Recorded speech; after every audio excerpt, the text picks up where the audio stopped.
Now we continue the class on tenses on the future tense. Now future tense is time to come.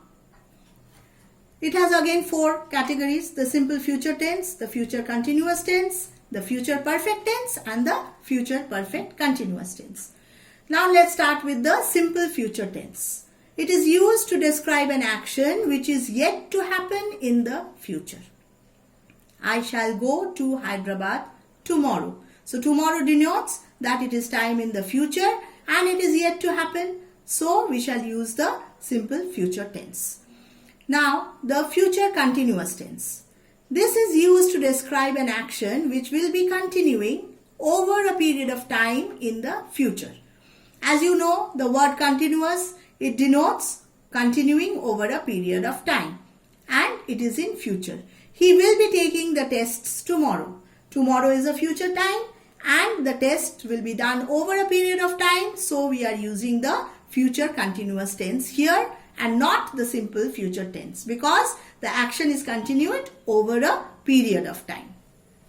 Now we go to the next, that is the future perfect tense. This is used to describe an action that will be completed at a given point of time in the future. Note it, children, at a given point of time in the future. Now let us take the examples. By the end of this year. This phrase is a given point of time. By the end of this year, I shall have taught here for 10 years. That means we use the future perfect tense when the work has been completed at a given point of time. I will no longer teach. So by the end of this year, I shall have taught here for 10 years.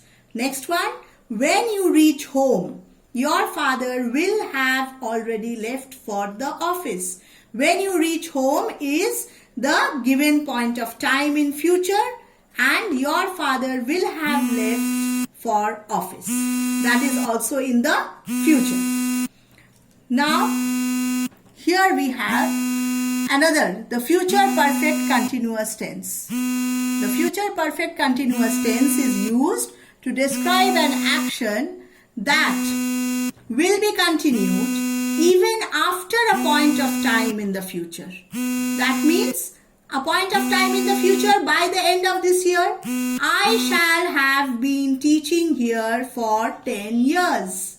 What is the difference between the future perfect tense and the future perfect continuous tense?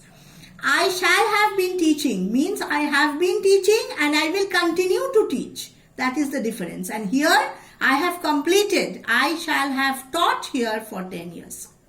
By the end of this year, I shall have been teaching here for 10 years. Shows that the action of teaching will continue even after the 10 years. So this completes the rules about the present tense, past tense and future tense. Now there is a next module where I will deal with the uses of shall and will. You children are utterly confused about using shall and will. Now first of all I will tell you that shall and will is used in two cases. One is used for the future tense and the other is used as a modal.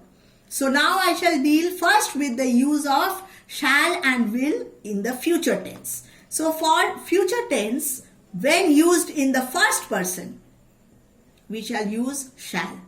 I shall leave for Delhi tonight. We shall win the match, whether it is singular or plural. First person singular, first person plural will take shall when we are denoting the future tense. And for will, when it expresses the future tense, when used in the second and third person singular and plural. You will meet him today. You shall meet him today will give you some other meaning which I will tell you afterwards. So here when we are denoting the tense, future tense, we will use will for the second person and third person. You will meet him today. He will tell you the truth, whether plural or singular.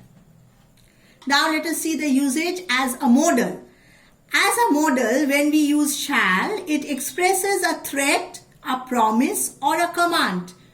Now here the person is not important.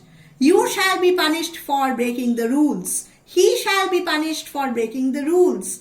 I shall be punished for breaking the rules. Here shall means it is a threat or a promise or a command. And here will, as when used as a modal, it expresses determination and strong will. Will denotes determination and strong will. So I will score good grades in the examination. I can use the first person. I can use the second person. You will score good grades in the examination, and you can use third person also. He will score good grades in the examination. So the difference is when used in tenses, shall will take the first person singular and plural.